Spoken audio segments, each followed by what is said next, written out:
Hello guys, subscribe करिए spoken English by genesis को और बेल आइकन को दबाना मत भूलिएगा। इंग्लिश सीखने की एक भी वीडियो आपको मिस नहीं करनी है। Guys, this is Rahul. आप सभी का स्वागत है आपके अपने channel spoken English by genesis में। सो गाइस, आज है हमारा इंग्लिश बेसिक का लेसन नंबर 10।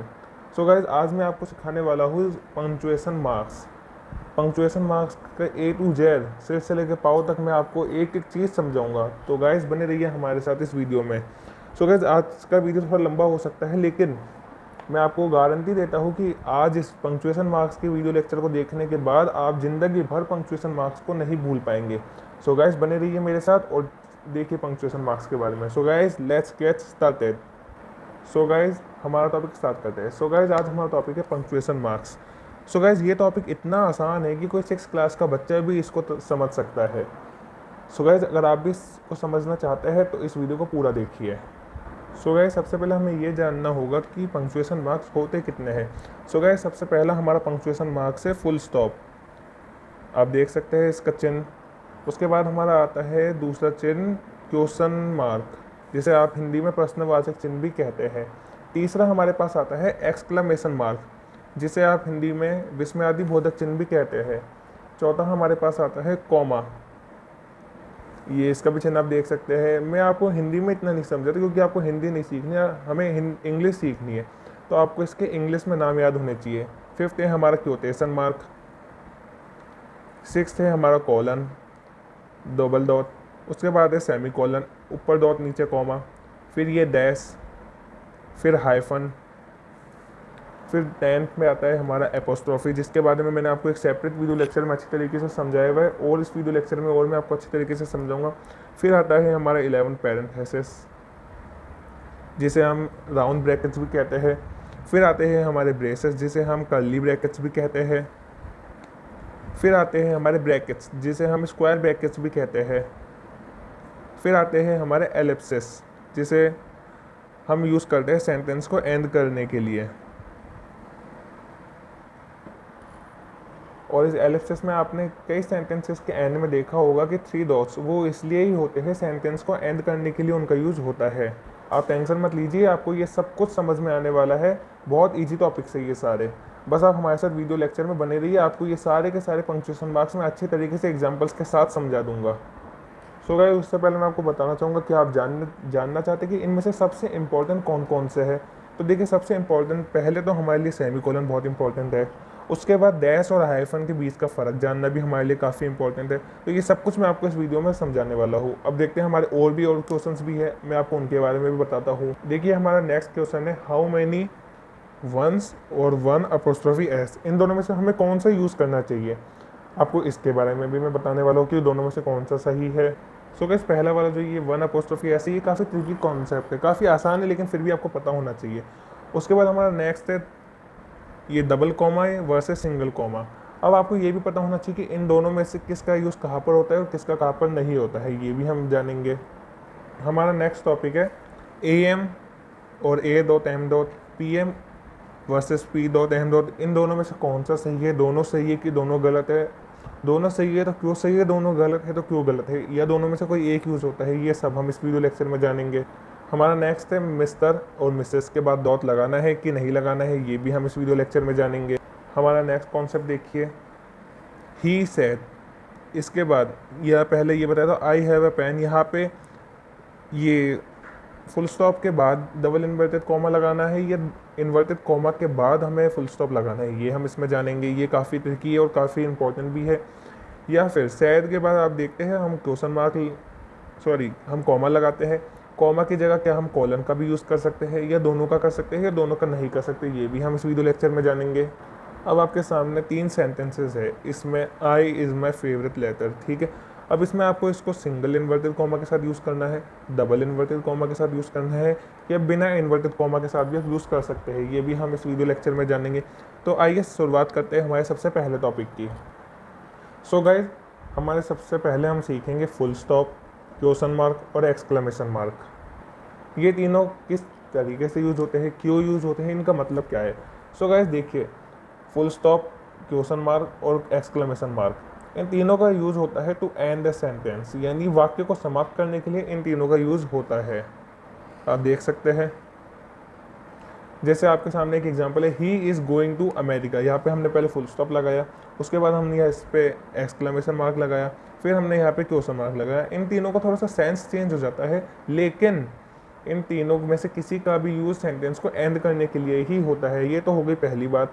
अब गैस आप ये सोच रहे होंगे कि ये तीनों तो सेम है, इन साइंस का कोई ज़्यादा मतलब होगा नहीं, लेकिन आप गलत है। सेंटेंस बिल्कुल सेम है, लेकिन इन साइंस से ही इसके बोलने का अंदाज़ थोड़ा सा बदल जाता है। अब कैसे बदलता है ये मैं भी आपको बताता हूँ। अब देखिए पहले सेंटेंस की, जैसे ये पहला है, एग्जाम्पल के माध्यम से मैं आपको अच्छी तरीके से समझाऊंगा। सारे एक्सक्लेमेशन, सारे पंक्चुएशन मार्क्स मैं आपको अच्छी तरीके से समझाऊंगा। चलिए शुरुआत करते हैं पहले से। He is going to America, यहाँ पे हमने लगाया है फुल स्टॉप। अब इसका क्या मतलब है, वो अमेरिका जा रहा है। ठीक है, अब इसको पहले मैं आपको हिंदी में बोल के सही से समझाता हूँ। पहले मैं हिंदी में आपको बता देता हूँ। जैसे इसका मतलब है वो अमेरिका जा रहा है। अब इसमें मैं आपको बता रहा हूँ कि वो अमेरिका जा रहा है। अब इसी सेंटेंस को मैं अलग अलग अंदाज में आपको बोल के बताता हूँ। अब नेक्स्ट देखिए, मैं इसको दूसरे अंदाज से बोल के बताता हूँ। वो अमेरिका जा रहा है, वो अमेरिका जा रहा है। यहाँ पे मैं आपको थोड़ा चौंक के बता रहा हूँ। यहाँ पे मैं थोड़ा सा चौंक गया कि वो अमेरिका कैसे जा सकता है, वो अमेरिका जा रहा है, और पहले में मैं आपको बता रहा था वो अमेरिका जा रहा है। तो यहाँ पे थोड़ा सा अंदाज बदल जाता है। अब आप नेक्स्ट में अब एक और अंदाज देखिए, वो अमेरिका जा रहा है, वो अमेरिका जा रहा है। यहाँ पे मैं आपसे क्वेश्चन पूछ रहा हूँ, यानी इन साइंस की वजह से इसको बोलने का अंदाज थोड़ा सा बदल जाता है। या तो हम अपनी भावनाएं व्यक्त कर रहे होते हैं, या फिर हम कुछ बता रहे होते हैं, या हम चौंक जाते हैं, अचानक से हमें लगता है कि ये कैसे हो सकता है, या फिर हम पूछ रहे हैं। ये मैंने आपको अभी बोल के बता दिया। जैसे देखिए पहले में अगर मैं किसी को बोलूँ वो अमेरिका जा रहा है, हाँ वो अमेरिका जा रहा है, इसमें मैंने आपको बताया। जैसे सेकंड में देखिए वो अमेरिका जा रहा है, इसे मैं चौंक के बोला तो बोलता है हाँ वो जा रहा है। और तीसरे में अगर मैं पूछूँ भी वो अमेरिका जा रहा है, तो आप कहेंगे नहीं वो अमेरिका नहीं जा रहा, वो कनाडा जा रहा है। सो गाइज आई होप आप समझ चुके होंगे कि इन तीनों का यूज़ सेंटेंस को एंड करने के लिए ही होता है, लेकिन इससे थोड़ा सा बोलने का अंदाज थोड़ा सा बदल जाता है, भावनाएं चेंज हो जाती है इससे। सो गाइज मैंने आपको इसमें 3 तरीक़ों से बताया। पहले में मैंने आपको हिंदी में पहले बताया कि आप इन तीनों का यूज़ करके अपनी भावनाओं को व्यक्त कर सकते हैं। जैसे पहले में आप बता रहे हैं फुल स्टॉप की मदद से, दूसरे में आप अपनी भावनाओं को व्यक्त कर रहे हैं, आप चौंक रहे हैं, खुश हो रहे हैं, दुख हो रहे हैं, दुखी हो रहे हैं, ऐसे बता रहे हैं। तीसरे में आप उससे पूछ रहे हैं कि ऐसा हो सकता है, आप उससे सवाल कर रहे हैं। आप देखिए बोलते वक्त तो आप चाहे इंग्लिश में हिंदी में अपनी टोन के जरिए इसको बदल सकते हैं, आपकी जो बोलने की टोन होती है उसके ज़रिए आप इसको बदल सकते हैं। लेकिन हिंदी जब आप इसको लिखते हैं, लिखते वक्त आपको पंक्चुएशन मार्क्स का यूज़ करना पड़ता है इसको अपनी भावनाओं को बताने के लिए कि आप पूछ रहे हैं, बता रहे हैं या चौंक रहे हैं। इसके लिए आपको पंक्चुएशन मार्क्स का यूज़ करना पड़ता है। सो गाइज ये एग्जांपल तो हो गया। अब चलिए हम इनको एक एक करके समझते हैं। अब सबसे पहले हम शुरुआत करते हैं फुल स्टॉप से, जिसे आप पीरियड भी कहते हैं, और इसका साइन भी आप देख सकते हैं। सो गाइज आइए इसको स्टार्ट करते हैं। सो गाइज जैसा कि मैंने आपको बताया कि फुल स्टॉप का यूज़ सेंटेंस को एंड करने के लिए, यानी वाक्य को समाप्त करने के लिए, ख़त्म करने के लिए किया जाता है। इसका मैंने आपको एक एग्जांपल भी देके बताया। उसी तरीके से फुल स्टॉप का यूज़ एब्रीविएशंस के साथ भी किया जाता है। इसका मतलब भी मैं भी आपको बताता हूँ। एब्रीविएशंस क्या होते हैं, शॉर्ट फॉर्म। एब्रीविएशंस का मतलब होता है शॉर्ट फॉर्म। जैसे आपके सामने एग्जांपल है, बैचलर ऑफ आर्ट्स की शॉर्ट फॉर्म का मतलब क्या होता है, B.A. और इसी तरीके से M.A. मास्टर ऑफ आर्ट्स का फुल फॉर्म होता है। उसी तरीके से आपके सामने और भी एग्जांपल है, M.L.A. Member of legislative assembly. ये सारी फुल फॉर्म्स आप याद कर लीजिए, ये आपके वैसे भी काफ़ी काम आएंगी। इसका हिंदी में अर्थ होता है विधायक। M.B.A. Member of business administration. और आप ये भी जान लीजिए, MLA जो विधायक होते हैं, विधानसभा में जो मेंबर्स होते हैं उन्हें हम विधायक कहते हैं। आप एक चीज़ और नोट करेंगे कि ये जितने भी एब्रीविएशंस होते हैं, ये BA, MA, MLA, MBA, ये जितने भी होते हैं ये हमेशा कैपिटल लेटर्स में लिखे जाते हैं, यानी अपर केस में लिखे जाते हैं। लेकिन इंग्लिश में कुछ ऐसे भी एब्रीविएशंस होते हैं जो हमेशा लोअर केस यानी स्मॉल लेटर्स में लिखे जाते हैं। जैसे आपके सामने एग्जांपल में है, ये देखिए लोअर केस में लिखे हुए ये सारे। अब मैं आपको एक चीज़ और बताना चाहूँगा, जो आजकल की जो मॉडर्न इंग्लिश है, इस मॉडर्न इंग्लिश में ये जो B.A. इनका ज़्यादा यूज़ नहीं किया जाता, बिना डॉट के भी लिख सकते हैं। जैसे BA, MA, MLA, MBA, आपने ये सब अधिकतर कहीं पे देखे भी होंगे कि बी डॉट ए डॉट की जगह सीधे B A, M dot A dot की जगह सीधे एम ए, ये देखिए ये रहे लिखे हुए। M dot L dot A dot की जगह सीधे ही एम एल ए बिना किसी डॉट के। उसी तरीके से M dot B dot A dot की जगह सीधे ही एम बी ए बिना किसी डॉट के। सो गाइस, ये मॉडर्न इंग्लिश में आजकल ये सब भी बिना डॉट के भी इनको लिखा जा सकता है, लेकिन इसका मतलब ये नहीं है कि ये गलत है या ये सही है। आप दोनों में से किसी का भी यूज़ कर सकते हैं, अब दोनों ही सही है, क्योंकि मॉडर्न इंग्लिश में ये आजकल यूज़ होने लग गया है, ज़्यादातर इसको यूज़ करते हैं, लेकिन ये भी यूज़ होता है। तो आप चाहे तो इसको भी लिख सकते हैं, आप चाहे तो इसको भी लिख सकते हैं, आप दोनों में से किसी को भी यूज़ कर सकते हैं, दोनों ही राइट है। और आप ये भी जान लीजिए, ये देखिए A M P M, A dot M dot की जगह सीधे ए एम भी लिख सकते हैं, पी डॉट एम डॉट की जगह सीधे ही पी एम भी लिख सकते हैं। लेकिन आप सबके लिए ये जानना काफ़ी ज़्यादा ज़रूरी है कि ये जो स्मॉल लेटर्स में जो एब्रीवेशंस होते हैं, इनको आप कभी भी बिना डॉट के यूज़ नहीं कर सकते। आप इसको सीधे ईजी नहीं लिख सकते, आपको इसको हमेशा ई डॉट जी डॉट लिखना होगा, I dot E dot E T C dot. आप इनको कभी भी बिना डॉट के यूज़ नहीं कर सकते। तो इसमें पहली बात तो ये हुई कि इसको हमेशा स्मॉल लेटर्स में लिखा जाता है, और ऊपर से इनके अंदर हमेशा डॉट यूज़ किया जाता है। लेकिन ये जो तीनों तो कि पाँचों के पाँचों जो है ये लैटिन वर्ड्स है, ये लैटिन वर्ड्स के ही एब्रीविएशंस है, ये सारे लैटिन वर्ड्स के ही एब्रीविएशंस है। जैसे ई डॉट जी डॉट को क्या बोलते हैं, एग्जाम्पली ग्रेसिया, इसका मतलब होता है फॉर एग्जाम्पल।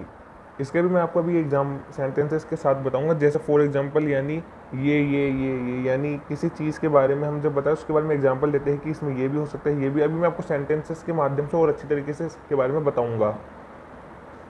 और इस ऊपर वाले में फॉर एग्जांपल को ऐसे भी बोलते हैं, उदाहरण के लिए ये। अभी मैं आपको सेंटेंसेस के साथ और अच्छी तरीके से बताऊँगा। अब सेकेंड वाला देखते हैं, आई डॉट ई डॉट, इसे कहते हैं इडेस्ट। इसका इंग्लिश में मीन होता है दैट इज़, इसको हिंदी में बोलते हैं जो कि है। और फॉर एग्जाम्पल को हिंदी में, शुद्ध हिंदी में बोलते हैं उदाहरणतः। ये भी नोट कर लीजिए, शुद्ध हिंदी में इसको बोलते हैं उदाहरणतः, और इसको बोलते हैं जो कि है। और ईटीसी डॉट को बोलते हैं हम, लैटिन वर्ड है ये, तो इसको कहते हैं एटसेट्रा। एटसेट्रा इसका हिंदी में अर्थ होता है आदि इत्यादि। एटसेट्रा का हिंदी मीनिंग होता है आदि इत्यादि, और इसे इंग्लिश में कहते हैं एंड सो ऑन। इनको अच्छी तरीके से आप याद कर लीजिए, ये भी काफ़ी काम के हैं। ई डॉट जी डॉट को कहते हैं एग्जाम्पली ग्रेस या फॉर एग्जाम्पल, उदाहरण के लिए। आई डॉट ई डॉट को हम कहते हैं इडेस, जिसका इंग्लिश में मीनिंग होता है दैट इज़, और हिंदी में कहते हैं इसे जो कि है। और तीसरा E T C dot etcetera, जिसे हम हिंदी में कहते हैं आदि इत्यादि, और इसको इंग्लिश में कहते हैं एंड सो ऑन। अब आप देखिए, A dot M dot ante meridiem, और P dot M dot post meridiem. A dot M dot ante meridiem, ये तो लैटिन वर्ड का है, लेकिन इसे बोलते क्या है, इसे एम भी बोल सकते हैं, ये मैंने आपको बता दिया। लेकिन इसका मतलब है बिफोर नून या बिफोर मिड डे, यानी दोपहर के 12 बजे से पहले तक एम का यूज़ होता है। और पोस्ट मरीडियम यानी पीएम, यानी आफ्टरनून, यानी दोपहर के 12 बजे के बाद से इसका यूज़ पीएम का होता है।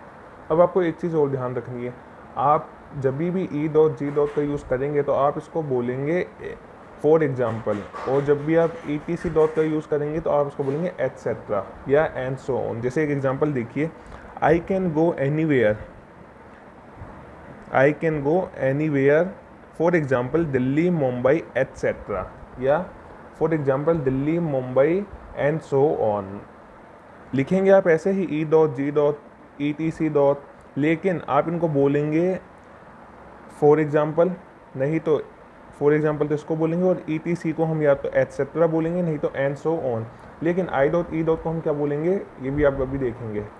अब आप देखिए, I dot E dot, my neighbours that is Rahul, Rakesh and Mukesh are going to America. अब आप देखिए, मैं लिख क्या रहा हूँ आई डॉट ई डॉट, लेकिन मैं बोल क्या रहा हूँ दैट इज़, क्योंकि यहाँ पे इसका मतलब इंग्लिश में है दैट इज़। तो वही बात है, लिखने में तो आप इनको ऐसे ही लिखेंगे जैसे ये दे रखे हैं, लेकिन बोलने में आप इनको फॉर एग्जाम्पल, या इसको तो फॉर एग्जाम्पल, आई ई को दैट इज़, लेकिन ई टी सी में आप इसको एटसेट्रा भी बोल सकते हैं, एंड सो ऑन भी बोल सकते हैं। तो ये आप यूज़ कर सकते हैं। बोलने में आप ऐसे बोलेंगे, लेकिन लिखने में आप इनको ई dot g dot I dot E dot और ETC डॉट की लिखेंगे। सो आपने देखा गाइस कि फुल स्टॉप का यूज़ एब्रीविएशंस के साथ भी किया जाता है और सेंटेंस को एंड करने के लिए भी किया जाता है। मैंने आपको एग्जांपल्स के साथ बता दिया इसके बारे में। अब बात करते हैं क्वेश्चन मार्क और एक्सक्लेमेशन मार्क की। अब बात करते हैं हम लोग क्वेश्चन मार्क की। मुझे नहीं लगता कि आप में से किसी को भी क्वेश्चन मार्क में कोई प्रॉब्लम होगी। इसे इंटेरोगेशन मार्क भी कहते हैं क्योंकि ये इंटेरोगेटिव सेंटेंसेस में भी यूज़ होता है। Question mark use to ask a question, किसी भी कोई भी क्वेश्चन पूछने के लिए इसका यूज़ एंड में किया जाता है। मैंने आपको एक एग्जांपल भी बताया था, जैसे he is going to America, वो अमेरिका जा रहा है। ऐसे ही क्वेश्चन मार्क का यूज़ होता है एक कोई भी क्वेश्चन पूछने के लिए। तो मुझे नहीं लगता इसमें आपको कोई डाउट होगा। कोई भी क्वेश्चन जैसे what is your name, how are you, कोई भी आप क्वेश्चन पूछेंगे तो वहाँ पर सेंटेंस के एंड में सेंटेंस को एंड करने के लिए क्वेश्चन मार्क का यूज़ होता है। अब हम बात करते हैं एक्सक्लेमेशन मार्क की। इसका साइन होता है एक डंडा, उसके नीचे बिंदु। इसे यूज़ करते हैं use to express sudden feelings, use to express sudden feelings. इसे यूज़ किया जाता है एक्सप्रेस करने के लिए अचानक उत्पन्न हुई भावनाओं को। इसे यूज़ किया जाता है व्यक्त करने के लिए अचानक उत्पन्न हुई भावनाओं को। अब आप इसके बारे में समझ गए होंगे। अब इसके भी कुछ एग्जांपल्स हम देखते हैं। और एक्सक्लेमेशन मार्क का यूज़ होता है, जैसे मैंने आपको बताया, अचानक उत्पन्न हुई भावनाओं को व्यक्त करने के लिए। जैसे अचानक से आप खुश हो जाते हैं, अचानक से कभी आप दुखी हो जाते हैं, आप चौंक जाते हैं, ऐसी भावनाओं को व्यक्त करने के लिए। जैसे आपके सामने एग्जांपल्स भी है, अभी इन एग्जांपल्स के माध्यम से हम और अच्छे तरीके से समझेंगे। जैसे आप मान लीजिए आप किसी बच्चे को देख लेते हैं, तो आप अचानक से उसको देख के क्या कहते हैं, सो स्वीट, सो स्वीट। यानी अचानक से आपके मन में उसके लिए काफ़ी सारा प्यार उत्पन्न हो जाता है। तो बोलने में तो आपने बोला सो स्वीट, यानी आपको बहुत ज़्यादा वो प्यारा लगा, टोन से ऐसे हुआ। लेकिन लिखते वक्त आप यहाँ पे एक्सक्लेमेशन मार्क का यूज़ करेंगे अपनी। इससे पता चलता है कि आपके अंदर कोई भावनाएं उत्पन्न हुई, यानी उसके प्रति आपके अंदर प्यार की भावनाएं उत्पन्न हुई जब भी आपने कहा सो स्वीट। वैसे ही get out of here, get out of here, इसका मतलब है यहाँ से निकल जाओ। गेट आउट ऑफ हेयर, गुस्से में आप कह रहे हैं, यहाँ पे भी हमने यूज़ किया है एक्सक्लेमेशन मार्क का। नेक्स्ट सेंटेंस में हम बोल रहे हैं thank you so much, thank you so much. इसका मतलब है किसी ने आपके लिए कोई बहुत अच्छा काम किया, आपको उसको थैंक यू बोलने का मन कर रहा है, तो आप ऐसे खुशी में बोलते हैं थैंक यू सो मच। यहाँ पे भी हमने एक्सक्लेमेशन मार्क का यूज़ किया, यानी आपको अचानक से काफ़ी ज़्यादा खुशी हुई उसको बोलने में, उसने आपके लिए कोई अच्छा सा काम किया। अब देखिए नेक्स्ट एग्जांपल, वाओ। यहाँ पे भी हम एक्सक्लेमेशन मार्क का यूज़ करते हैं। जैसे मान लीजिए सचिन तेंदुलकर या धोनी या किसी ने भी एक बहुत अच्छा सा शॉट मारा, तो फिर वहाँ पे आपके अंदर एक अचानक से खुशी उत्पन्न होती है जब आप कहते हैं वाओ क्या शॉट था। तो इस जब आपको इतनी खुशी होती है जब आप कहते हैं वाओ, और यहाँ पर भी यूज़ होता है एक्सक्लेमेशन मार्क का। अब नेक्स्ट देखते हैं अमेजिंग। यहाँ पे भी एक्सक्लेमेशन मार्क का यूज़ होता है। अमेजिंग के लिए आप कहते हैं बहुत अच्छे। जैसे आपको कोई बढ़िया सा गिफ्ट देता है तो आप कहते हैं इट्स अमेजिंग, ये बहुत अच्छा है। अब नेक्स्ट सेंटेंस देखिए, there is a tiger, there is a tiger. अगर आप कहते हैं देयर इज़ ए टाइगर तो आप बता रहे हैं कि वहाँ पे एक टाइगर है, लेकिन आपको अचानक से अगर टाइगर दिख जाता है तो आप लोगों को सचेत कर रहे हैं there is a tiger, there is a tiger. तो वहाँ पे आप थोड़े आपके अंदर डर की भावनाएं आ जाती है, तो वहाँ पे भी हम यूज़ करते हैं एक्सक्लेमेशन मार्क का। ही, अब नेक्स्ट हमारा एग्जांपल है he is crazy for guitar. इसमें भी एक्सक्लेमेशन मार्क का यूज़ हो रहा है क्योंकि इसमें आप बता रहे हैं he is crazy for guitar, यहाँ पे भी आप चौंकते हुए उसको बता रहे हैं। तो ऐसे ही यहाँ पे भी हम एपोस्ट्रोफी एस का यूज़ करेंगे, यहाँ पे भी हम यूज़ करेंगे एक्सक्लेमेशन मार्क का। तो ये है सारे एक्सक्लेमेशन मार्क के सेंटेंसेस। कभी भी आपके दिल में अचानक से उत्पन्न हुई कोई भावनाएं होंगी तो उनको व्यक्त करने के लिए इसका यूज़ किया जाता है। सो गाइस, जब मैं आपको फुल स्टॉप में बता रहा था तो वहाँ पे मैं कुछ चीज़ें मिस कर गया था गलती से, तो अब मैं आपको यहाँ पे मैंने लिख दिया, तो मैं आपको अब इनमें बताता हूँ। तो गाइस, मैंने आपको पहले बताया कि AM को भी आप लिख सकते हैं, A.M. को भी आप लिख सकते हैं कैपिटल में, लेकिन मैंने आपको ये नहीं बताया कि इन दोनों में से स्मॉल में डॉट लगा के लिखते हैं बिना डॉट के। तो मैं आपको बता दूं कि आप स्मॉल में AM भी लिख सकते हैं, ये स्मॉल में A.M. भी लिख सकते हैं, ये चारों ही राइट है। ऐसे ही आप PM में भी इसको स्मॉल में लिख सकते हैं और PM में आप इसको P.M. में भी लिख सकते हैं। ये चारों बिल्कुल राइट है, आप इनमें से किसी को भी कहीं पे भी लिख सकते हैं। अब वैसे ही मैंने आपको बताया था MBA के बारे में। MBA में आप इसको MBA भी लिख सकते हैं, M.B.A. भी लिख सकते हैं, लेकिन अभी भी M स्मॉल लेटर्स में M, स्मॉल लेटर्स में B और स्मॉल लेटर में A अभी भी नहीं लिख सकते। स्मॉल लेटर में M, स्मॉल लेटर में B और स्मॉल लेटर में A, इन तीनों के बाद फुल स्टॉप लगा के भी आप इनको यूज़ नहीं कर सकते। इन दोनों को यूज़ करते ही नहीं है, ये अभी भी यूज़ करने के लिए नहीं है। आप हमेशा इनको ही यूज़ करिएगा। मिस्टर को आप ऐसे भी लिख सकते हैं और ऐसे भी लिख सकते हैं, डॉट के और बिना डॉट के। मिसेस को भी आप लिख सकते हैं बिना डॉट के और डॉट के, लेकिन ज़्यादा प्रीफर इसको किया जाता है, मिस्टर और मिसेस बिना डॉट के ज़्यादा प्रीफर इसको किया जाता है। लेकिन आप लिख इनको भी सकते हैं, ये भी गलत नहीं है। लेकिन MBA MLA इन सब में आप इसको स्मॉल में नहीं लिख सकते, आप इनको कैपिटल में ही लिख सकते हैं। चाहे आप डॉट लगा के लिखिए, चाहे बिना डॉट के लिखिए, लेकिन आप इनको स्मॉल में नहीं लिख सकते। अब बात करते हैं हमारे नेक्स्ट कॉन्सेप्ट की, कॉमा की। उसके बाद हम बात करेंगे क्वोटेशन मार्क की। अब बात करते हैं कॉमा की। कॉमा का यूज़ कहाँ पर होता है? To give a short pause, यानी एक थोड़ी देर के लिए रुकने के लिए एक छोटा सा पोज। इसका मतलब होता है देने के लिए एक छोटा सा पोज, यानी हल्का सा रुकने के लिए। जैसे एग्जांपल में देखिए, अरमान डू वन थिंग। जैसे अरमान एक काम करो, इसमें अरमान बोलने के बाद आप थोड़ा सा रुक जाते हैं, अरमान डू वन थिंग। तो इसमें आप थोड़ा से अरमान बोलने के बाद थोड़ा सा रुक जाते हैं, अरमान बोलने के बाद आप थोड़ा सा रुक जाते हैं, उसके बाद आप आगे का सेंटेंस बोलते हैं। जैसे अरमान डू वन थिंग। वैसे ही अयांस कम हेयर, यहाँ पे भी अयांस बोलने के बाद आप थोड़ा सा रुक जाते हैं, उसके बाद आगे का सेंटेंस बोलते हैं। इसका मतलब है अयांस इधर आओ। अब देखिए next sentence, I have a pen, a pencil and a mobile. इसके अंदर आप थोड़ा सा रुके ना, आई हैव अ पेन, उसके बाद आप हल्का सा पोज आया, आप हल्का सा रुके, तो इसका मतलब है आपके पास, मेरे पास एक पेन है, एक पेंसिल है और एक मोबाइल है। तो इसमें आप आई हैव अ पेन के बाद हल्का सा रुकते हैं। तो ये एक शॉर्ट पोज के लिए कॉमा का यूज़ किया जाता है। इसमें मैं आपको एक चीज़ और बताना चाहूँगा, एक काफ़ी इंपॉर्टेंट चीज़ है जो अधिकतर लोगों को नहीं पता होती है। आपने कई बार देखा होगा कि एंड से पहले भी कॉमा का यूज़ किया जाता है। अब ऐसा क्यों, मैं आपको अभी बताता हूँ इसके बारे में भी, लेकिन उससे पहले मैं आपको ये बता दूँ कि ये गलत नहीं है, ये बिल्कुल सही है। एंड से पहले भी कॉमा का यूज़ किया कर सकते हैं आप, ये आपके ऊपर निर्भर करता है। आप चाहे तो इसका यूज़ कर भी सकते हैं, आप चाहे तो इसका यूज़ नहीं भी कर सकते, ये आपकी चॉइस के ऊपर डिपेंड करता है।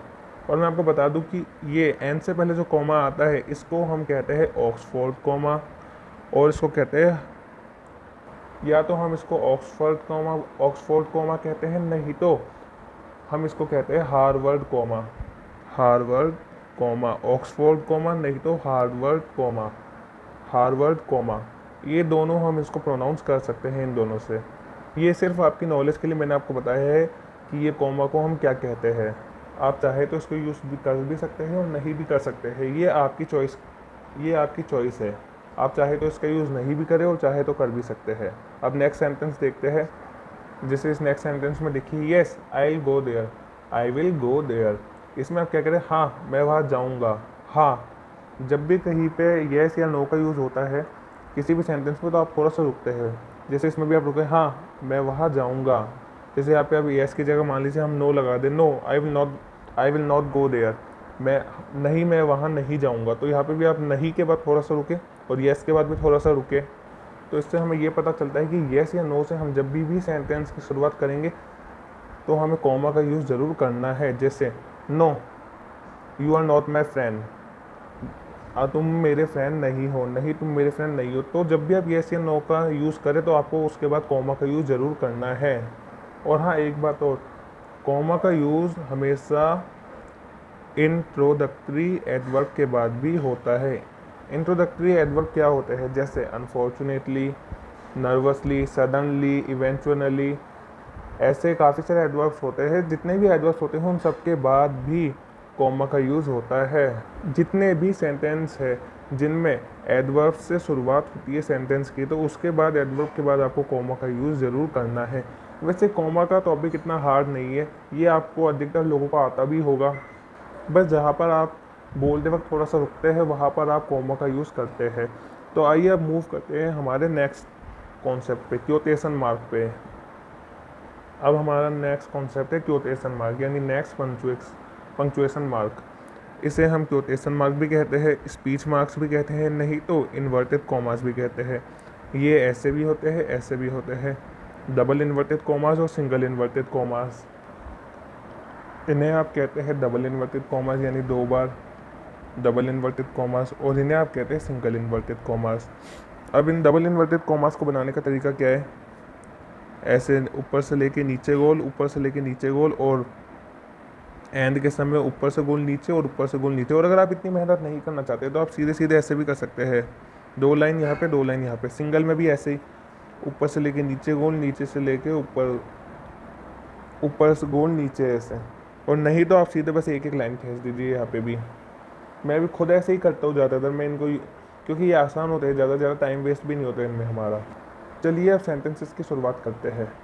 अब आप समझ चुके होंगे डबल इन्वर्टेड कॉमास जो सिंगल, अगर आप चाहें तो उनको ऐसे भी बना सकते हैं और ऐसे भी बना सकते हैं। शुरुआत के समय ऐसे, एंड के समय ऐसे।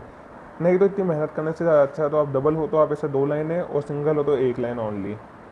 बस इतना ही है, ये ज़्यादा कोई हार्ड नहीं है। अब हम चालू करते हैं हमारे examples. He sad I am your best friend. अब इसके बारे में मैं आपको अच्छी तरीके से समझाता हूँ। पहले ये सेंटेंस है, ये डायरेक्ट नरेशन का यानी डायरेक्ट स्पीच का सेंटेंस है। जिनको इसके बारे में नहीं पता उनको इसके बारे में सोचने की अभी ज़रूरत नहीं है। ये मैं आपको नरेशन के वीडियो लेक्चर में अच्छी तरीके से इनके बारे में पूरा समझा दूंगा। अभी आपको सिर्फ यहाँ पे क्वोटेशन मार्क के बारे में समझना है। इसलिए ये सोचिए कि क्वोटेशन मार्क ओनली किसी के द्वारा कही गई बात को एग्जैक्ट उसके वर्ड्स को बयां करने के लिए यूज़ किए जाते हैं। जैसे इस सेंटेंस में देखिए, ही सेड, उसने कहा, उसने कहा, उसके एग्जैक्ट वर्ड्स थे I am your best friend. Exact words क्या थे इसके? I am your best friend. अब आप देखिए इस बात को बयां करने के लिए यहाँ पे क्वोटेशन मार्क्स का यूज़ किया गया है। अब आप चाहे तो यहाँ पे ही सेड के बाद कॉमा का यूज़ भी कर सकते हैं, आप चाहे तो यहाँ पे कॉलन का भी यूज़ कर सकते हैं, और अगर आप चाहे तो इन दोनों में से किसी का भी यूज़ ना करें तो भी कोई प्रॉब्लम नहीं है, ये बिल्कुल करेक्ट है। कॉलन के बारे में अभी मैं आपको थोड़ी देर में इस वीडियो लेक्चर में बताने वाला हूँ। लेकिन फिर भी सबसे ज़्यादा यूज़ नरेशन में किसी में भी ही सेट के बाद सबसे ज़्यादा यूज़ कॉमा का ही किया जाता है, इसलिए इसको ज़्यादा प्रेफर करते हैं। लेकिन आप चाहे तो कॉलन का भी यूज़ कर सकते हैं, नहीं तो कुछ भी यूज़ ना करें तो भी सही है, लेकिन वैसे ज़्यादातर लोग यूज़ इसके अंदर कॉमा का ही करते हैं। और सेंटेंस के एंड में इन्वर्टेड कॉमास का यूज़ फुल स्टॉप के बाद भी किया जा सकता है, या फुल स्टॉप से पहले भी किया जा सकता है। दोनों ही राइट है, दोनों में से आप कोई भी यूज़ करें तो कोई प्रॉब्लम नहीं है। कहते हैं कि क्यों इन्वर्टेड कॉमास से पहले अगर ये जो फुल स्टॉप यूज़ करते हैं ये अमेरिकन लोग यूज़ करते हैं, यानी यूएस के लोग। यूएस इंग्लिश में फुल स्टॉप के बाद इन्वर्टेड कॉमास होते हैं, और यूके में इन्वर्टेड कॉमास के बाद फुल स्टॉप होता है। लेकिन सबसे ज़्यादा प्रेफर कौन सा होता है ये मैं आपको बता देता हूँ। पहले फुल स्टॉप, उसके बाद फिर इन्वर्टेड कॉमा, सबसे ज़्यादा प्रेफर ये वाला होता है, तो आप इसका ही यूज़ करिएगा।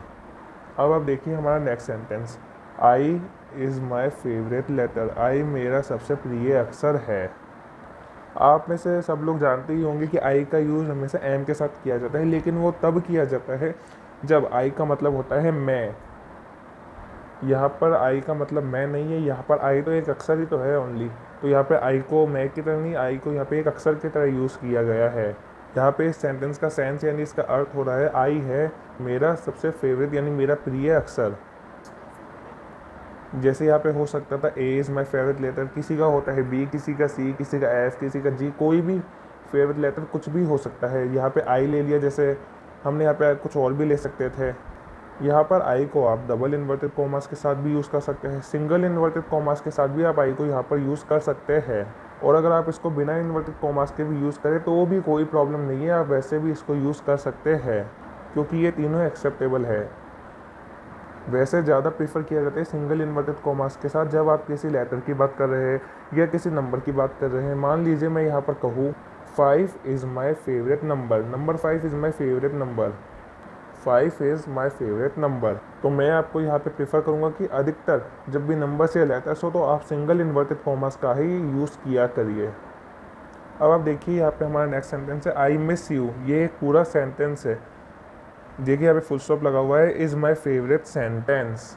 ये जो सेंटेंस है I miss you is my favourite sentence, ये मेरा फेवरेट सेंटेंस है, यानी ये मेरा पसंदीदा सेंटेंस है, यानी मेरा प्रिय सेंटेंस है। हाँ, लेकिन यहाँ पे आप बिना क्वोटेशन मार्क्स के इसको नहीं बना सकते, क्योंकि यहाँ पे आप देखिए, यहाँ पे फुल स्टॉप भी तो है, तो यहाँ पे अगर बिना इसके यूज़ करेंगे तो यहाँ पे लगेगा एक सेंटेंस ही, उसके बाद एक सेंटेंस ही है, तो ऐसा नहीं हो सकता। यहाँ पे आपको क्वोटेशन मार्क यूज़ करने ही होंगे। तो यहाँ पर आप डबल इन्वर्टेड कॉमास या सिंगल इन्वर्टेड कॉमास दोनों में से आप किसी का भी यूज़ कर सकते हैं इस सेंटेंस में, आई मिस यू वाले में। अब देखिए हमारा नेक्स्ट सेंटेंस है, strategic is a difficult word to pronounce. Strategic is a difficult word, ये एक कठिन वर्ड है प्रोनाउंस करने के लिए। इसका बिल्कुल परफेक्ट प्रोनाउंसिएशन होता है स्ट्रेटेजिक। ये देखिए हिंदी में भी लिखा हुआ है स्ट्रेटेजिक, ये होता है इसका बिल्कुल परफेक्ट प्रोनाउंसिएशन। तो इसमें भी वही इन्वर्टेड कॉमास का यूज़ किया गया है। कुछ लोग इसको स्ट्रेटेजिक भी कहते हैं, लेकिन ये बिल्कुल गलत है। इसको स्ट्रेटेजिक नहीं, इसको स्ट्रेटेजिक कहते हैं, स्ट्रेटेजिक। ये इसका बिल्कुल परफेक्ट प्रोनाउंसिएशन है। अब हमारा नेक्स्ट सेंटेंस है, लेकिन इस सेंटेंस से पहले आप एक बार इस सेंटेंस पे आ जाइए। पहले हम इस सेंटेंस के बारे में देखते हैं। इस सेंटेंस में मैं आपको क्या बताना चाहता हूँ, ये देखिए, आई हैव टू गो, ये एक सेंटेंस है full stop. And I got to go, ये भी एक पूरा सेंटेंस है। एक के अंदर दो सेंटेंसेस, दो से ज़्यादा तीन। इसके आगे है हैव द सेम मीनिंग। इसका मतलब क्या है? इसका मतलब है कि I have to go and I got to go, इन दोनों का बिल्कुल सेम मीनिंग होता है, इन दोनों का बिल्कुल सेम मतलब होता है, इन दोनों सेंटेंसेस का। वाकई में ये एक फैक्ट भी है कि इन दोनों का मतलब बिल्कुल सेम होता है। आई हैव टू गो का मतलब मुझे जाना है, और आई गॉट टू गो का मतलब भी मुझे जाना है। तो यहाँ पर मैंने आपको ये बताया कि दो अलग अलग सेंटेंसेस के एक ही मतलब है। तो यहाँ पर जो ये दोनों सेंटेंसेस है, इन दोनों सेंटेंसेस को आपको क्वोटेशन मार्क के अंदर ही रखना चाहिए, और डबल या सिंगल दोनों में से आप किसी का भी यूज़ कर सकते हैं, लेकिन बिना इन्वर्टेड कॉमास के आप इसको नहीं लिख सकते। आपको डबल या सिंगल दोनों में से किसी एक को यूज़ करना ही करना है। अब बात करते हैं हमारे नेक्स्ट सेंटेंस की। He asked me can you pronounce the word albeit. उसने मुझसे पूछा, इसका मतलब है ही आस्क्ड मी, उसने मुझसे पूछा can you pronounce the word, क्या आप इस वर्ड को प्रोनाउंस कर सकते हैं, ALBEIT, इस वर्ड को क्या आप प्रोनाउंस कर सकते हैं। यहाँ पर आप देखिए सेंटेंस में एक खासियत है, क्वोटेशन मार्क्स के अंदर उसके द्वारा कही गई बात को कहा है, और जो उसके द्वारा कही गई बात है उसके अंदर एक और क्वोटेशन मार्क है ना इंटरेस्टिंग। यानी सिंगल इन्वर्टेड कॉमास का ही यूज़ किया जाता है जब क्वोट यानी क्वोटेशन के अंदर एक और क्वोट का यूज़ किया जाता है। जैसे आप यहाँ पर देखिए, क्वोट विथ इन क्वोट, यानी क्वोटेशन के अंदर अगर एक और क्वोटेशन हो यानी क्वोट हो तो वहाँ पे हम सिंगल इन्वर्टेड कॉमास का ही यूज़ करते हैं। जैसे यहाँ पे आपके सामने एग्जांपल भी है, ये हम इसको बोलने के बाद एल्बिट यानी ALBEIT के अंदर सिंगल इन्वर्टेड कॉमास का ही यूज़ किया है, डबल इन्वर्टेड कॉमास के अंदर भी, तो इसको कहते हैं कोट विथ इन कोट। इन सब के अंदर आपको काफ़ी सारी नई चीज़ें सीखने को ज़रूर मिली। जैसे ही सेट के बाद कॉमा की जगह आप कॉलन का भी यूज़ कर सकते हैं, फुल स्टॉप से पहले भी डबल इन्वर्टेड कॉमास का यूज़ कर सकते हैं, और फुल स्टॉप के बाद भी आप इसका यूज़ कर सकते हैं डबल इन्वर्टेड कॉमास का। और सिंगल इन्वर्टेड कॉमास का ही आप यूज़ करेंगे जब कोट विथ इन कोट हो, यानी क्वोटेशन के अंदर एक और क्वोटेशन हो, तो आप ओनली सिंगल इन्वर्टेड कॉमास का ही यूज़ करेंगे। और आप इसका यूज़ जब भी करेंगे जब किसी बात को क्वोटेशन मार्क के अंदर रखने की ज़रूरत पड़े, जब आप सिंगल इन्वर्टेड कॉमास का यूज़ करेंगे। तो अब हम बात करते हैं हमारे नेक्स्ट टॉपिक की, कॉलन का। कॉलन का यूज़ तो और भी बहुत ज़्यादा सिंपल है। अभी मैं आपको इसके बारे में और अच्छे तरीके से पूरी इन्फॉर्मेशन आपको इसके बारे में मैं दूंगा। ये काफ़ी इंटरेस्टिंग टॉपिक है और काफ़ी आसान टॉपिक है। इसमें 3 पॉइंट्स है। पहला है टू इंट्रोड्यूस अ क्वोटेशन, यानी क्वोटेशन को इंट्रोड्यूस करने के लिए, यानी किसी बात को इंट्रोड्यूस करने के लिए, यानी इसका यूज़ होता है किसी क्वोटेशन को इंट्रोड्यूस करने के लिए। इंट्रोड्यूस करने के लिए क्वोटेशन को इसका यूज़ होता है, मतलब किसी के द्वारा कही गई बात को इंट्रोड्यूस करने के लिए इसका यूज़ होता है। देखिए जैसे एग्जांपल में देखिए, यहाँ पर कहा गया है, ये क्वोटेशन है, किसके द्वारा कही गई ये बात, मेरे पापा के द्वारा कही गई है। ये देखिए, मेरे पापा कहते हैं, यहाँ पे कोलन, मैंने आपको बताया था कि यहाँ पे आप कॉमा भी यूज़ कर सकते हैं और कोलन भी यूज़ कर सकते हैं। मेरे पापा कहते हैं नेवर हर्ट एनीवन, किसी को हर्ट मत करो, किसी को दुखी मत करो। और कोलन का यूज़ इसका दूसरा यूज़ है टू एनुमरेट अ लिस्ट, इसे कहते हैं टू एनुमरेट अ लिस्ट। किसी लिस्ट को एनुमरेट करने के लिए, एनुमरेट का मतलब होता है यानी एक एक करके बताने के लिए। जैसे इस एग्जांपल को आप देखिए, I have many things, books, pens, one mobile, etcetera. इसको मैंने आपको बताया था कि आप एट्सेट्रा का भी यूज़ कर सकते हैं और यहाँ पर आप एट्सेट्रा की जगह यहाँ पे आप एंड सो ऑन भी बोल सकते हैं। ये मैंने आपको पहले बताया था, फुल स्टॉप के कॉन्सेप्ट के टाइम पे मैंने आपको ये बताया था। इस सेंटेंस का मतलब है मेरे पास है कई चीज़ें, मेरे पास कई चीज़ें हैं। अब क्या है वो चीज़ें, उनकी पूरी एक लिस्ट बताई है मैंने। तो मैंने यहाँ पर पहले कोलन लगाया, फिर मैंने उसके आगे कोलन लगाने के बाद बताया बुक्स, पेन्स, वन मोबाइल, और उसके अलावा भी कुछ और होता तो मैं और भी बताता, लेकिन अभी मैंने यहाँ पे लगा दिया एट्सेट्रा। एट्सेट्रा का मतलब मैंने आपको बताया था आदि या इत्यादि। अब यहाँ पर जो मैंने आपको इसके आगे से जो चीज़ें बताई, ये चीज़ें जो है ये हमेशा लोअर केस से शुरू होगी कोलन के बाद। ये आपको ध्यान रखना है, ये काफ़ी इंपॉर्टेंट है, क्योंकि कॉमा के बाद भी लोअर केस का ही यूज़ किया जाता है ना। लेकिन जब हम इस तरीके से सेंटेंस कहते हैं, what you need to do is, जैसे मैं आपको सलाह दे रहा हूँ, जैसे मान लीजिए आप मेरे से पूछते हैं कि मैं इंग्लिश सीखने के लिए क्या करूँ, फिर मैं आपसे कहता हूँ what you need to do is, आपको क्या करना है ना, मैं आपको बताता हूँ। ये बातें मैं आपको एक लिस्ट के जैसे बता रहा हूँ, यानी मैं आपको एक लिस्ट बता रहा हूँ कि आपको क्या क्या करना है इंग्लिश सीखने के लिए। इसमें मैं आपको कई सारी चीज़ें बताऊँगा। जैसे पहला, रीड ग्रामर रूल्स। रीड का आर बड़ा होना चाहिए क्योंकि ये पूरा एक फ्रेज़ है, इंडिपेंडेंट है, और यहाँ पर उसके बाद वॉच इंग्लिश मूवीज़, यहाँ पे डब्ल्यू बड़ा होना चाहिए। छोटा भी रखेंगे तो भी कोई बात नहीं, लेकिन यहाँ पे आपको बड़ा ही रखना है, लेकिन यहाँ पे थोड़ा बड़ा ही होना चाहिए। यहाँ पे आपको वॉच इंग्लिश मूवीज़, यानी आपको इंग्लिश मूवीज़ देखनी चाहिए। तो कई बार आप इस तरीके से भी इसको यूज़ करते हैं। अब हम हमारा नेक्स्ट सेंटेंस देखते हैं। There are 3 types of tenses. यहाँ पे भी हमने पहले कॉलन का यूज़ किया। अब अगर और भी कुछ बताना हो, जैसे मेरे वीडियोस भी आप देखिए, वॉच माय वीडियोस, ये भी आप यहाँ पे लिख सकते हैं। उसके बाद आपको लिखना है etc डॉट एट्सेट्रा। अब हम हमारा नेक्स्ट देखते हैं। There are 3 types of tenses. Tenses के 3 प्रकार है, present tense, past tense, future tense. Tense जो होते हैं वो 3 टाइप के होते हैं, यानी 3 प्रकार के होते हैं। कौन कौन से हैं वो टाइप्स, यहाँ पे मैं आपको एक लिस्ट बता रहा हूँ उसके बारे में, यानी एनुमरेट कर रहे हैं। Number 1, number 2, number 3। Number 1 present tense, number 2 past tense, number 3 future tense. Present tense, past tense और फ्यूचर टेंस, ये होते हैं 3 प्रकार। तो हमें पता चला कि किसी कोटेशन को इंट्रोड्यूस करने के लिए और किसी लिस्ट के बारे में बताने के लिए, यानी to enumerate a list, colon का यूज़ किया जाता है। अब हमारा तीसरा पॉइंट है to mention the time and ratio. बहुत सिंपल है, जैसे 2:15। जब आप टाइम मेंशन करते हैं या टाइम लिखते हैं तो आप कोलन का यूज़ करते हैं, या फिर जब आप रेशो का यूज़ करते हैं तो भी आप कोलन का यूज़ करते हैं, जैसे 3:2, 2:5। टाइम या फिर रेशो को बताने के लिए कोलन का यूज़ किया जाता है। ये काफ़ी सिंपल कॉन्सेप्ट है, ये तो आप में से अधिकतर सब लोगों को पता होगा। हमारा नेक्स्ट टॉपिक है एपोस्ट्रोफी। एपोस्ट्रोफी का यूज़ पोजेशन, कॉन्ट्रैक्शन और अदर केसेस में भी इसका यूज़ होता है। तो इसका मतलब है एपोस्ट्रोफी का यूज़ मेजरली पोजेशन, कॉन्ट्रैक्शन में किया जाता है, और इसके अलावा भी कुछ अदर केसेस भी है जिनके बारे में हम अभी इस वीडियो लेक्चर में डिस्कस करेंगे। मैं आपको इनके बारे में एक एक करके बता दूँ। ये काफ़ी सिंपल टॉपिक है। पोजेशन का मतलब है ये मेरा है, वो तेरा है, वो तुम्हारा है, वो उसका है। जैसे कि ये मेरा मार्कर है, वो आपका मोबाइल है, ये उसका लैपटॉप है। तो किसका है वो किससे बिलोंग करता है। आप इस एग्जांपल देखिए, इसके एग्जांपल देखिए। अब आप, रश्मि का पेन, रश्मीस पेन, इसका मतलब क्या है, रश्मि का, यहाँ पे एपोस्ट्रोफी एस का यूज़ किया गया है। रश्मि का पेन यानी रश्मीस पेन।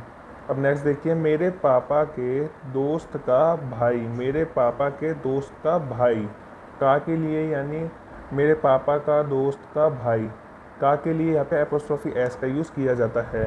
बॉयज़ सेट, एक लड़के की कमीज़, यानी किसी एक लड़के की कमीज़ यानी लड़के की कमीज़, का के की, इन सब के लिए आप एपोस्ट्रोफी एस का यूज़ करते हैं।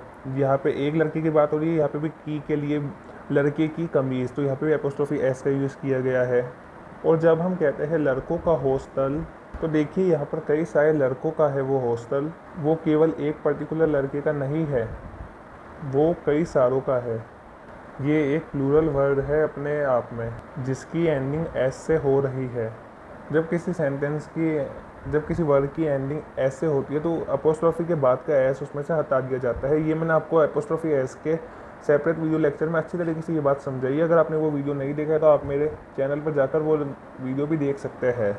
इसलिए तो हम कहते हैं लेडीज़ कंपार्टमेंट। यहाँ पे भी अपोस्ट्रोफी के बाद एस नहीं लगाए क्योंकि ये भी प्लूरल वर्ड है। इसके बाद का जो एस होता है उसको यूज़ नहीं किया जाता है क्योंकि औरतों का कंपार्टमेंट यहाँ पे एक से ज़्यादा प्लूरल है तो इस और वहाँ पे एस भी है तो वहाँ पे उसके बाद अपोस्ट्रोफी के बाद एस नहीं लगाते हैं। अगर आपके सामने कोई भी वर्ड आए जिसके एंड में एस हो या वो प्लूरल हो तो वहाँ पे अपोस्ट्रोफी के बाद एस नहीं लगाते हैं, वहाँ पे ओनली अपोस्ट्रोफी ही लगाते हैं। इन केसेस में आप अपोस्ट्रोफी एस का यूज़ ना करके, इन अपोस्ट्रोफी सारे एस का यूज़ नहीं करके आप ओनली अपोस्ट्रोफी का यूज़ करते हैं। लेकिन ऐसे केस में जहाँ पे हम कह रहे हैं विकास का मोबाइल, विकास मोबाइल, अब विकास ये किसी व्यक्ति का नाम है, अब उसके नाम का जो आखिरी अक्षर है यानी एंड का जो लेटर है वो एस है, तो ऐसे में हम क्या करें? अब हमें एंड में अपोस्ट्रोफी के बाद एस लगाए या ना लगाए, ये अब आपकी चॉइस है। आप चाहे तो एस लगा भी सकते हैं, आप चाहे तो एस नहीं भी लगा सकते हैं, ओनली अपोस्ट्रोफी भी लगा के छोड़ सकते हैं। ये दोनों ही करेक्ट है, बस आप अपनी चॉइस के हिसाब से दोनों में से कोई भी लगा सकते हैं। आप अगर लगाना चाहे तो लगाए, अगर आप ना लगाना चाहे तो आप ना लगाए, ये आपकी चॉइस के ऊपर निर्भर करता है। लेकिन यहाँ पे आपके पास चॉइस नहीं है क्योंकि यहाँ पे प्लूरल है और ऐसे में एस लगे तो आप अपोस्ट्रोफी के बाद एस नहीं लगा सकते। लेकिन अगर किसी व्यक्ति के नाम के एंड में ही एस हो तो आपके पास चॉइस है, आप चाहे तो एस लगा भी सकते हैं, आप चाहे तो एस नहीं भी लगा सकते हैं, ये आपकी चॉइस के ऊपर निर्भर करता है। अब देखिए कॉन्ट्रैक्शन, कॉन्ट्रैक्शन जिसे हिंदी में संकुचन भी कहा जाता है, दो या दो से ज़्यादा वर्ड्स को मिला करके शॉर्ट कर देते हैं। जैसे आप एग्जांपल में देखिए, जैसे आई हैव का कॉन्ट्रैक्शन आई, यू आर का कॉन्ट्रैक्शन योर, यू आर का कॉन्ट्रैक्शन योर या यूआर भी बोलते हैं इसको। आई वुड हैव का contraction I'd have, am not का कॉन्ट्रैक्शन एंड, सेल नॉट का कॉन्ट्रैक्शन सेंड। अब मैं आपको और भी कुछ एग्जांपल्स इसके दिखाना चाहता हूँ। जैसे अब आप ये भी देखिए, डज नॉट को आप क्या कहते हैं? डजन या डजन। इज नॉट को आप क्या कहते हैं? इजन या इजन। डू नॉट को आप क्या कहते हैं? डोंट। आई हैव को आपको मैंने बता दिया आई, यू आर को योर, हैज़ नॉट को हैज़न, हैव नॉट को हैवन या हैवंत भी बोलते हैं, हैज़न भी बोलते हैं, कैन नॉट को कांट, शुड नॉट को शुडंत या शुडंत भी बोलते हैं, वुड नॉट को वुंट, कुड नॉट को कुंट। ये सारे एग्जांपल्स आपके लिए एक्स्ट्रा है, आप इनको भी लिख सकते हैं। और सेल नॉट को आप एक और तरीके से प्रोनाउंस कर सकते हैं सॉन्ट। अब तीसरा है पोजेशन और कॉन्ट्रैक्शन। इन दो मेन केसेस के अलावा भी कुछ केसेस होते हैं जिन्हें हम अदर केसेस भी कहते हैं। ये भी थोड़े इंपॉर्टेंट है, इसके बारे में भी आपको जानना चाहिए। अब आपको बताना है कि वन अपोस्ट्रोफी एस सही है या वन एस सही है। जैसे आप एग्जांपल देखिए, how many ones are there in 11291213 इस सेंटेंस में, यानी इनमें ये जो पूरा नंबर है इसके अंदर कितने वन है, तो आप इनमें से कौन से यूज़ करेंगे, वन अपोस्ट्रोफी एस वाले या वन एस वाला। आपको बताना है कि इस नंबर में कितने वन है, तो आप कहोगे 1 2 3 4 5, इस नंबर में 5 वन है। तो आपको ये बात भी जाननी ज़रूरी है कि कभी भी बिना अपोस्ट्रोफी के इसको यूज़ नहीं किया जाता। आपको हमेशा अपोस्ट्रोफी के साथ ही इसको यूज़ करना है। आप हमेशा कहेंगे one apostrophe S, how many ones are there in that number. इसी तरीके से आप कहेंगे how many Ms in there in tomorrow, are there in tomorrow, ये टुमारो के अंदर कितने एम्स है, तो आप कहेंगे 1 एम। तो यहाँ पे भी आप ना एम अपोस्ट्रोफी एस का ही यूज़ करेंगे, एम एस बिना अपोस्ट्रोफी के इसको यूज़ नहीं करेंगे। और अगर आप मान लीजिए, अगर आप इसको लिख भी तो आप क्या कहेंगे, how many M S are there in tomorrow, तो ये कितना ऑकवर्ड और अजीब सा लगेगा, इसलिए इसको यूज़ ना करके हम इसको यूज़ करेंगे how many Ms are there in tomorrow 1। तो ये बिल्कुल परफेक्ट है, तो आपको ये ही यूज़ करना है हमेशा। अब मैं आपसे पूछता हूँ कि आप दा अपोस्ट्रोफी एस कहेंगे या दा एस कहेंगे। अब जैसे इन दोनों को नहीं कहेंगे तो वैसे ही इसको भी नहीं कहेंगे। अब इसको क्यों नहीं कहेंगे, इसका भी मैं आपको एक एग्जांपल देता हूँ। मान लीजिए आपने एक पूरा पैराग्राफ बोला, अब मैं आपसे पूछता हूँ हाउ मैनी दस did you speak in the last paragraph, the apostrophe S. आपने अपने आखिरी पैराग्राफ में कितनी बार दा बोला, यानी कितने द आपने यूज़ किए। सिंपल, तो हमेशा अपोस्ट्रोफी एस का यूज़ करते हैं अदर केसेस में। ओके, मुझे उम्मीद है आपको ये सारे अभी तक जितने भी मैंने आपको पंक्चुएशन मार्क्स पढ़ा है वो सभी आपको समझ आ चुके होंगे। मूव करते हैं अब हमारे अगले पंक्चुएशन मार्क पे। टॉपिक है डैश और हाइफन। दोनों के दोनों बिल्कुल सेम होते हैं, बस डैश थोड़ा सा लंबा होता है और हाइफन थोड़ा सा छोटा होता है। एक तो ये मेजर डिफरेंस है इन दोनों में। ये तो होगी पहली बात। दूसरी बात, जब डैश का यूज़ किया जाता है तो उसके इस साइड, लेफ़्ट साइड और राइट साइड, दोनों साइड स्पेस देना होता है। बोथ साइड स्पेस, यानी दोनों साइड स्पेस छोड़ा जाता है। लेकिन हाइफन के केस में नो स्पेस एट ऑल, दोनों साइड में कोई भी स्पेस नहीं छोड़ा जाता। अब पहले हम डैश के बारे में बात करते हैं। डैश का यूज़ दो जगह पर किया जाता है, रेंज ऑफ नंबर्स, डेट्स और time, abrupt change of thought. पहले की बात करते हैं रेंज, नंबर और टाइम के बारे में बताने के। रेंज यानी ड्यूरेशन, नंबर, डेट और टाइम के बारे में। जैसे हम यहाँ पे एग्जांपल में देखते हैं, देखिए यहाँ पे नंबर्स की एक रेंज नहीं है 1998 टू 2002।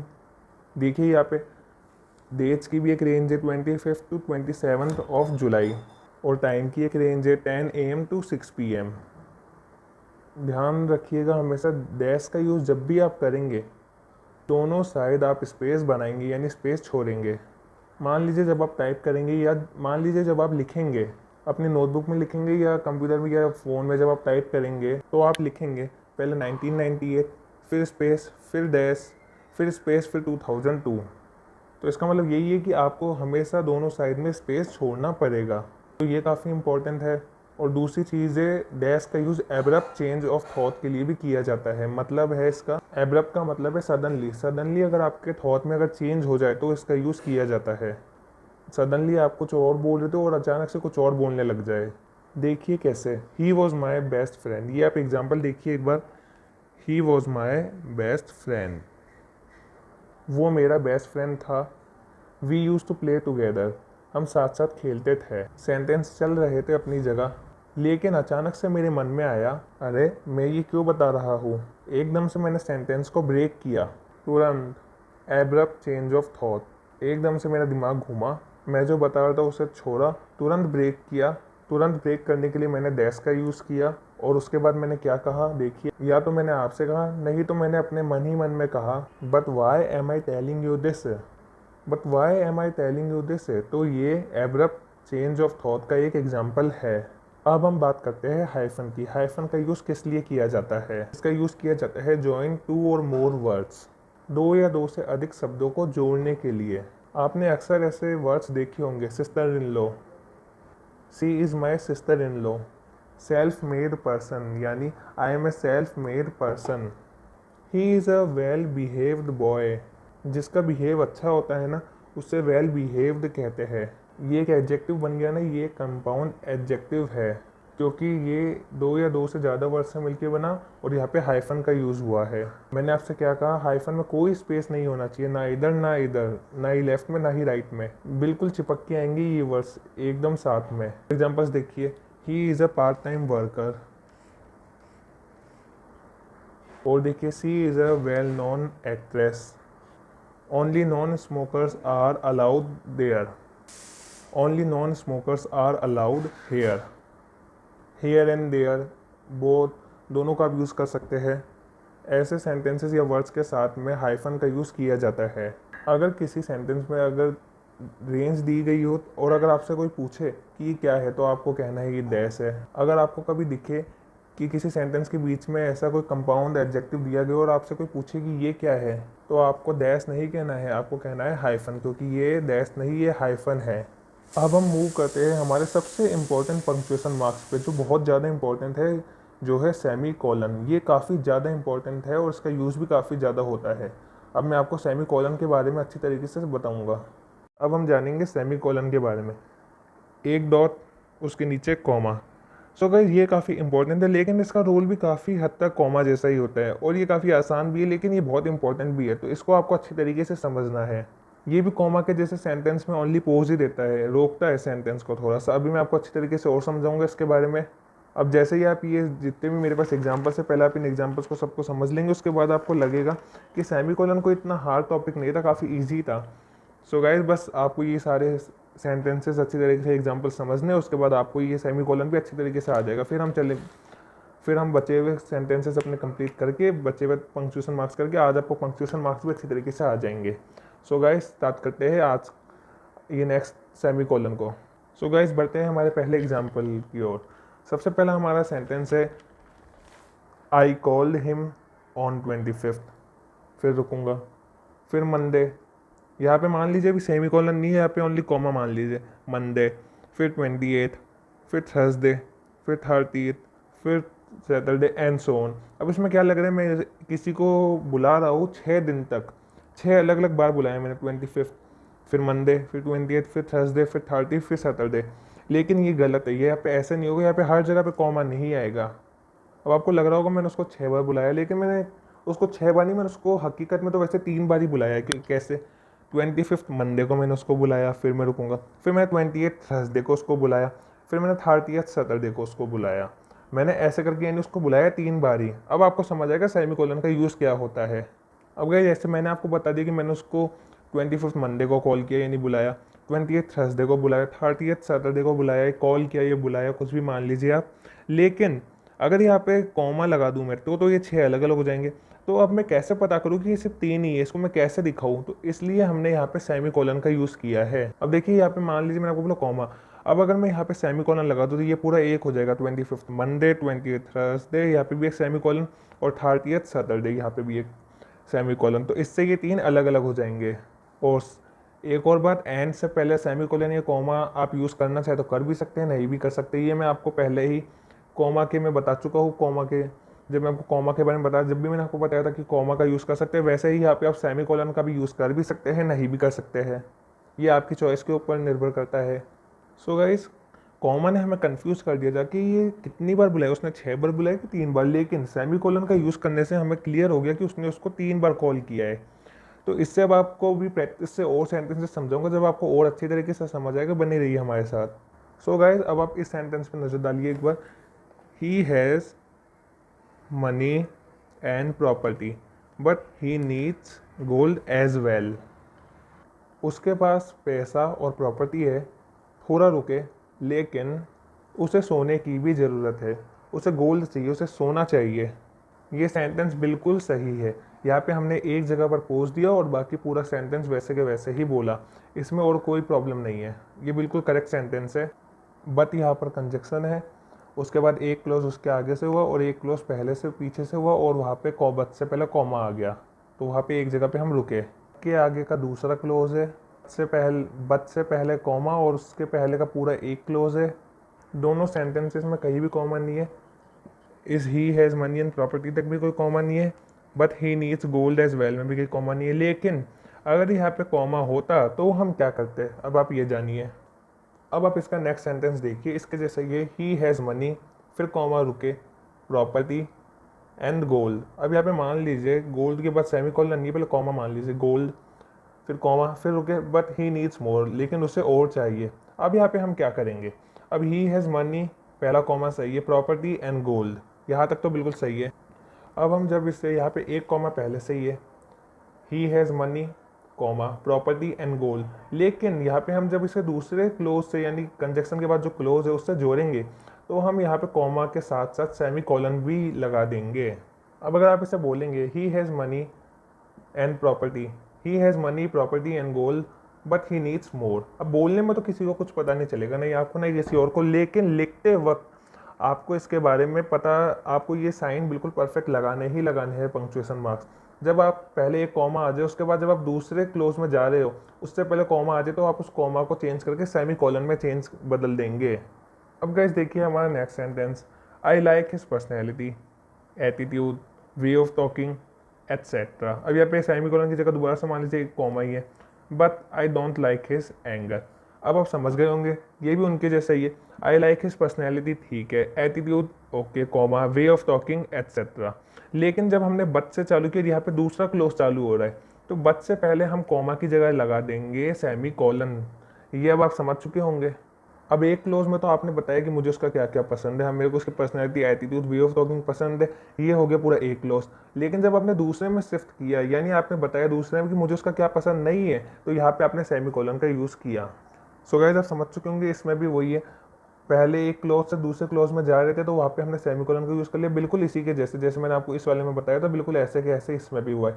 अब चलिए हम नेक्स्ट सेंटेंस में मूव ऑन करते हैं। Rahul is his friend, Ravi, यहाँ पे मैंने इसको सॉल्व करके लिख रखा है, लेकिन यहाँ पे ये ऐसे नहीं आएगा, शुरुआत में इसको ऐसे लिखना है, Rahul is his friend full stop, Ravi is his brother. अब आप मान लीजिए आप हिंदी में क्या है, राहुल उसका भाई, राहुल उसका दोस्त है और रवि उसका भाई है। अब आप ऐसे थोड़ा कहेंगे, अब आप कहेंगे राहुल उसका दोस्त है, रवि भाई है। देखिए राहुल उसका दोस्त है, रवि भाई है। अब आपका ये सेंटेंस थोड़ा छोटा हो गया, अब इसी को ही हम इंग्लिश में ट्रांसलेट करके भी लिखेंगे ऐसे के ऐसे, Rahul is his friends semicolon Ravi is brother. अब मैं आपको इसके बारे में भी समझाता हूँ कि ऐसा हमने क्यों लिखा है। अब आप सोच रहे होंगे कि ऐसा क्यों किया, अब ये भी ऊपर वाले सेंटेंस के जैसा ही है। देखिए Rahul is his friend, Ravi brother, Rahul उसका दोस्त है और रवि उसका भाई है, लेकिन ये दोनों सेंटेंस अब अलग हो चुके हैं, राहुल दोस्त है और रवि भाई है। तो इन दोनों को अलग करने के लिए हमने यहाँ पे सेमीकोलन का यूज़ किया है, और रवि ब्रदर तो यहाँ पे कॉमा लगा दिया। अब आप समझ चुके होंगे कि मैंने ऐसा क्यों किया है। इससे हमने सिर्फ ये किया कि उन दो सेंटेंसेस को हमने एक बना दिया है सेमीकोलन का यूज़ करके। अब हम हमारे नेक्स्ट सेंटेंस की बात करते हैं। ही इज़ एन अमेरिकन, और यहाँ पे मैंने इसको सॉल्व कर रखा है, लेकिन इससे पहले हम यूज़ करेंगे, पहले इसका मैं आपको क्वेश्चन बता दूँ यहाँ पे क्या लिखा हुआ था। He is an American, she is an Indian, यहाँ पे बीच में फुल स्टॉप भी था। तो अब इसको हम कैसे रखेंगे, ही इज़ एन अमेरिकन, वो एक लड़का अमेरिकन है, सी इज़ एन इंडियन, एक लड़की है वो इंडियन है। तो अब इसको हम कैसे लिखेंगे, he is an American semicolon she Indian, वो लड़का अमेरिकन है और वो लड़की इंडियन है। इसको भी हमने ऊपर वाले सेंटेंस के जैसे ही छोटा करके लिख दिया। अब हिंदी में हम इसे कैसे कहते हैं, वो एक अमेरिकन है, वो इंडियन है, इतना सही होता है। तो इसको ही हम इंग्लिश में ट्रांसलेट करके लिखेंगे। सो गाइस अब आप समझ चुके होंगे कि इसको मैंने क्यों किया। अब मैंने यहाँ पे लिख दिया ही इज़ एन अमेरिकन, ओके ठीक है, कन्फर्म। सेमी कॉलन, क्योंकि इन दोनों सेंटेंस को हमें एक करना था, सी इंडियन, वो इंडियन है, वो इंडियन, वो अमेरिकन है, वो इंडियन है। तो यहाँ पे हमने कॉमा लगा के ऐसे कर दिया, ऊपर वाले सेंटेंस जैसा ही है बिल्कुल। सो गाइस आई होप आप पूरा समझ चुके होंगे। अब हम हमारे नेक्स्ट टॉपिक के ऊपर मूव करते हैं, जो है हमारे ब्रैकेट्स के ऊपर। अब हम आपको ब्रैकेट्स और एलिप्सिस के बारे में बताएंगे सही से। इंग्लिश में, हिंदी में हम लोग इसे छोटा ब्रैकेट, इसे मझला ब्रैकेट और इसे बड़ा ब्रैकेट कहते हैं, लेकिन इंग्लिश में हम इसको राउंड ब्रैकेट्स या पैरेंथेसिस बोलते हैं। इस वाले को हम ब्रेसेस या कर्ली ब्रैकेट्स बोलते हैं, और इस वाले को हम लोग ब्रैकेट्स या स्क्वायर ब्रैकेट्स भी कहते हैं इंग्लिश में, और इसे हम यूएस यानी अमेरिकन इंग्लिश में ये सब कहते हैं। सो गाइस मैं आपको एक चीज़ बताना भूल गया कि ये पैरेंथेसिस, ब्रेसेस, ब्रैकेट्स, इनको हम यूएस यानी अमेरिकन इंग्लिश में कहते हैं, लेकिन राउंड ब्रैकेट्स, कर्ली ब्रैकेट्स और स्क्वायर ब्रैकेट्स हम लोग यूके इंग्लिश में कहते हैं इनको। ये दोनों अलग है, ये यूएस इंग्लिश के, ये यूके इंग्लिश के, ओके गाइस। और इसे हम कहते हैं एलिप्सिस, यहाँ पे मैंने हिंदी में भी लिख दिया Ellipsis, parenthesis, braces, brackets, Ellipsis, Ellipsis, okay guys. आप इनके नाम समझ गए होंगे। अब इनके थोड़े से एग्जाम्पल भी देख लीजिए आप। एलिप्सिस में या तो 3 डॉट्स, नहीं तो 4 डॉट्स, इन दोनों में से आप 3 भी डॉट्स लगा सकते हैं और 4 भी डॉट्स लगा सकते हैं। ये जो तीनों ब्रैकेट्स है, ये तो हम जानते ही है कि इन तीनों ब्रैकेट्स का यूज़ या तो मैथमेटिक्स में किया जाता है, नहीं तो इनका यूज़ कंप्यूटर प्रोग्रामिंग में भी किया जाता है। लेकिन पैरेंथेसिस, जिसे आप राउंड ब्रैकेट्स भी कहते हैं, इसका यूज़ कुछ एडिशनल इन्फॉर्मेशन यानी इसके जैसे भी होता है। जैसे आप ये देख सकते हैं, ये वाला सेंटेंस, ये हमने पैरेंथेसिस यानी राउंड ब्रैकेट्स का ही यूज़ करके इसका किया है। पैरेंथेसिस और राउंड ब्रैकेट्स का यूज़ कुछ एडिशनल इन्फॉर्मेशन देने के लिए भी होता है। देखिए सेंटेंस का मतलब क्या है, he scored lower than the cut off. अब देखिए यहाँ पे ये 85% और यहाँ पे ये 95%, आपको दिख नहीं रहा होगा 95% है। अगर ये नहीं भी होता तो भी इनका बिल्कुल ये सेंटेंस का जो मतलब था ये बिल्कुल क्लियर था। देखिए कैसे, ही स्कोर्ड लोअर, उसने कम स्कोर किया, उसने कट ऑफ से ना कम स्कोर किया। कट ऑफ था 95% का और उसने स्कोर किया ओनली 85%, इसका मतलब उसने स्कोर कम किया। अगर मैं आपको 95% और 85% नहीं भी बताता तो भी ये सेंटेंस अपनी जगह कंप्लीट था, लेकिन फिर भी इसने कुछ एडिशनल इन्फॉर्मेशन दे दी, आपको एक क्लियर आइडिया दे दिया कि कट ऑफ था 95% का और उससे 95% से उसके कम आए 85%। यानी उसकी परसेंटेज आई 85%। ये आपको कुछ एडिशनल इन्फॉर्मेशन इसने दे दी। जैसे आप नेक्स्ट सेंटेंस देखिए, रविंद्र कुमार, अब इसको भूल जाइए एक बार के लिए, वॉज अ फेमस एक्टर। इतना सेंटेंस काफ़ी था, रविंद्र कुमार एक फेमस एक्टर था, लेकिन इसने आपको एक ये एडिशनल इन्फॉर्मेशन और दे दी, यानी कुछ एडवांस इन्फॉर्मेशन और दे दी, एडिशनल इन्फॉर्मेशन और दे दी इसने आपको। अब इसमें आपको थोड़ी सी एडिशनल इन्फॉर्मेशन देखिए, ये बताया कि उनकी डेट ऑफ बर्थ भी बता दी और उनकी मृत्यु भी बता दी। जैसे 1950 में उनका जन्म हुआ और 2019 में उनकी मृत्यु हो गई। अब ये भी थोड़ी एडिशनल इन्फॉर्मेशन देके आपको बताया, नहीं तो ये भी काफ़ी था, Ravindra Kumar was a famous actor, लेकिन इसमें आपको उनकी जन्म और मृत्यु के बारे में भी बता दिया। अब आप एलिप्सिस में देख लीजिए, एलिप्सिस में भी मैंने आपको इसका हिंदी मतलब बताने के लिए आपको राउंड ब्रैकेट्स ही बना के दिया ना, ताकि इसकी थोड़ी एडिशनल इन्फॉर्मेशन दे दी कि इसे हिंदी में ये कहते हैं। ये तो इंग्लिश में भी काफ़ी था, लेकिन मैंने आपको हिंदी में भी बताया, तो ये भी एक एडिशनल इन्फॉर्मेशन ही है। पहले तो मैंने ओनली आपको इसका वर्ब बताया था, लेकिन फिर मैंने उसका आपको उच्चारण भी बता दिया। अब नेक्स्ट देखिए, please provide your valuable suggestion in comments. आप कृपया करके आप दीजिए अपना वैल्यूएबल सुझाव, यानी अपना महत्वपूर्ण सुझाव कमेंट्स के अंदर, कमेंट्स में दीजिए। अब यहाँ पे कमेंट्स एक भी हो सकते हैं, कमेंट्स ज़्यादा भी हो सकते हैं, इसलिए यहाँ पे ब्रैकेट में एस लिख दिया।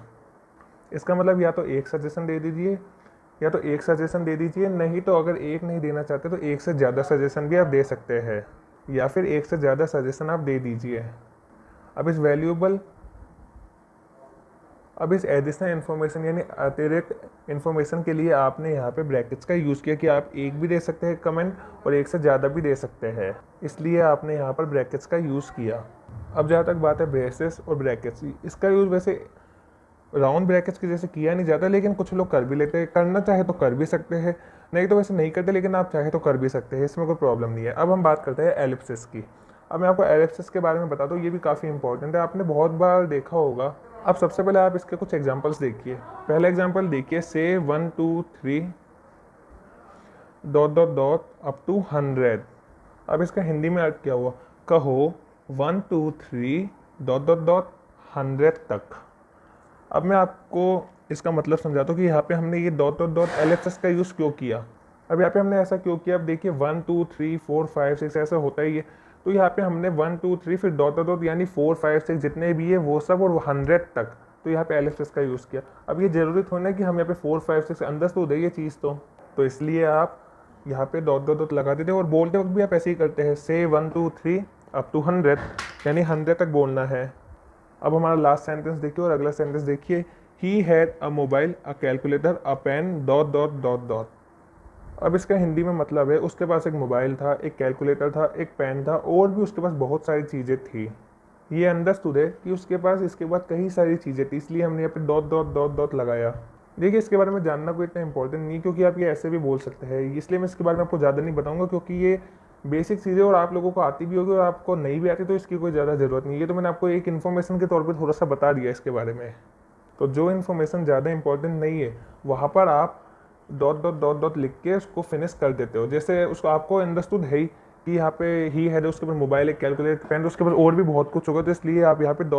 लगा के इसको फिनिश कर देते हो, ज़्यादा इसके बारे में आप नहीं बताते हो। तो ये होता है एलिप्सिस। सो गाइज प्रैक्टिस करते जाइए, राइटिंग करते जाइए, आपको सब कुछ समझ आ जाएगा धीरे धीरे, और आपकी प्रैक्टिस ही आपको और अच्छी तरीके से आएगा। वीडियो काफ़ी लंबा हो चुका है, मेरे को बनाने में काफ़ी टाइम लगा और आपको समझने में भी, देखने में भी काफ़ी टाइम लगा। अगर आपको इस वीडियो में कुछ भी अच्छा लगा हो और आपको कुछ भी समझ आया तो इस वीडियो को लाइक करिए, चैनल को सब्सक्राइब करिए और इस वीडियो को ज़्यादा से ज़्यादा शेयर करिए, ताकि और लोग भी पंक्चुएशन मार्क्स सीख सके। और अगर अभी तक आपने मेरी बेसिक की शुरुआत से नहीं देखे तो शुरुआत से जाके वीडियोज़ देखिए और इंग्लिश सीखिए। Thanks for watching.